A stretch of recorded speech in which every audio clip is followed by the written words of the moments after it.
Hello princesses! Today I'm going to be talking about the Peripera Double Longwear Cover Foundation. It's been quite a while since I've tried out a foundation from Peripera, and I saw this one pop up through YesStyle.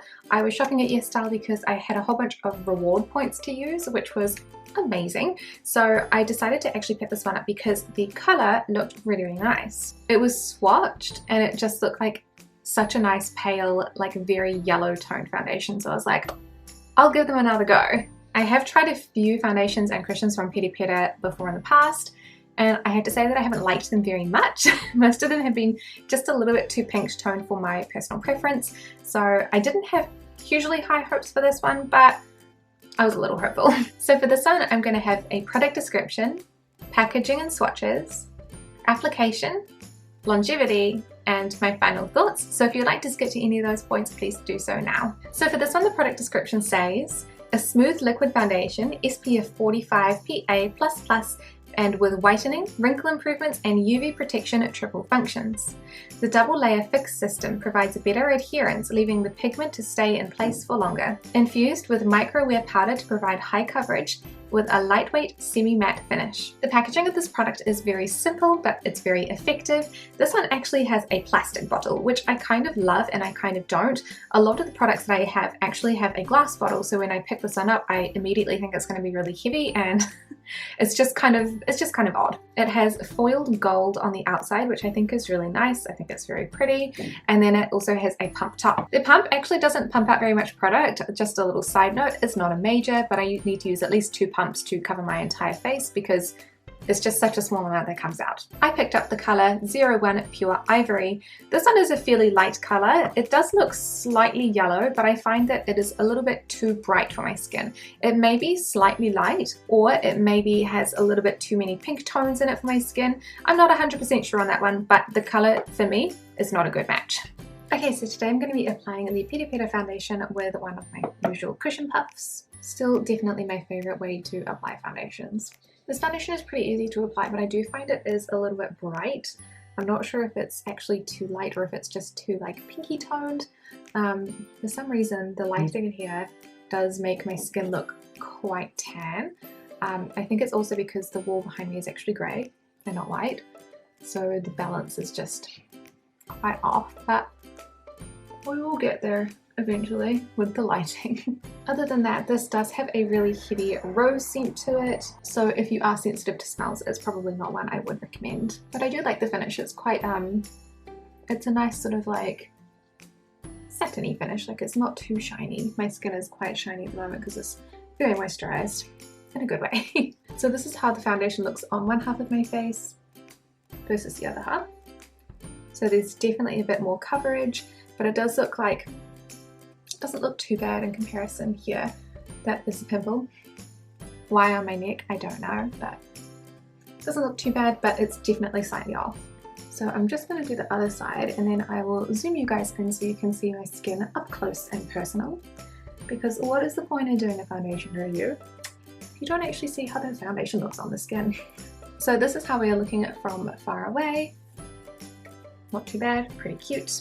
So here we get a better look at my skin. So it's quite flattering, I would say, for drier or slightly wrinkly skin. I have 2 fine lines here, there, that are usually fairly prominent, and this foundation doesn't, you know, emphasize them. Obviously, if the foundation is still damp and I do this movement lots, you can see the lines a little bit more. So what I like to do is press the foundation into it and then set it before wiggling my forehead a lot. But yeah, just my forehead's not very expressive. I have not had Botox or any kind of medical cosmetic things apart from like I had vascular surgery, but that's surgery. But I have not had any fillers or any Botox. I just don't move my forehead that much. In the cheeks area, you can see some fine lines around my eyes here. They're not emphasized, they just look normal. Looks quite pretty. It doesn't do anything for pores, so I feel like when you get things that are not, you know, emphasizing those fine lines around the eyes, which also look better when you set them before moving your eyes around, the emphasis on the pores is not as good. You can still see like a little bit of redness, you can still see like a few freckles and pigmentation marks on my nose as well. This is a birthmark, not my original colour of skin. And then on the cheek area you can still see quite a few of those hyperpigmentation marks around here, and then like one really big one there. Pigmentation marks. You can see a little bit of like the lines around the mouth as well. But overall it is not bad. So it is only halfway through the day today, so I'm going to show you guys the longevity from tomorrow's video. So I've had the foundation on for about 7 hours now, and this is how we are looking. I don't think it looks too bad. And the top of the forehead, it's a bit oily. I have got my fringe pinned back today anyway because I've noticed that my forehead's been breaking out a bit. But the foundation doesn't really make it look worse than it is, but you can definitely see like the texture and the shine. It's not so good. Around the nose, it's not terrible. You can obviously see these glasses marks, and you can also see quite a lot of like patches on the top of my nose here. This isn't like acne or anything. This is just because the foundation has rubbed off. I don't know how it rubbed off because I haven't been rubbing my nose, but that's there. Otherwise you can see quite a lot of shine here, which is one of the places that I normally get quite oily. Matching side as well.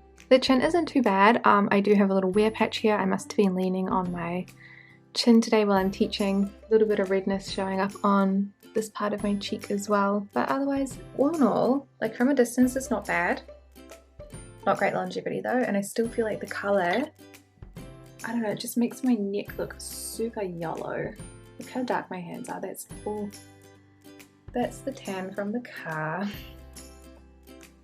I need to get like some gloves for driving because my car doesn't have UV tints now. So this is how my skin looked after about 12 hours, and please excuse how distressed I look. I was just about to get in the shower and forgot that I had to film this, and I had the hiccups. So I just look awful, but anyway. I think that the foundation hasn't held up very well. It is fairly oily throughout the T-zone, and then I think on the bottom of my face especially you can really notice the redness coming through.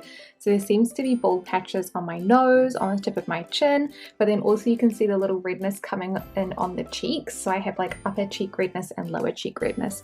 I don't know why that part of my face gets red, but it does. And this foundation is really showing it, so I'm not a huge fan of the longevity here. So in general, this is not a terrible foundation, but it's definitely not one that I'm going to keep because for me, I feel like the colour, while I can make it work and it's tolerable, it doesn't look good. It looks like I picked a foundation purposefully that is too light for my skin, and that's not the case. I am so used to picking the lightest colour of foundations pretty much every time, that I just always pick the lightest colour.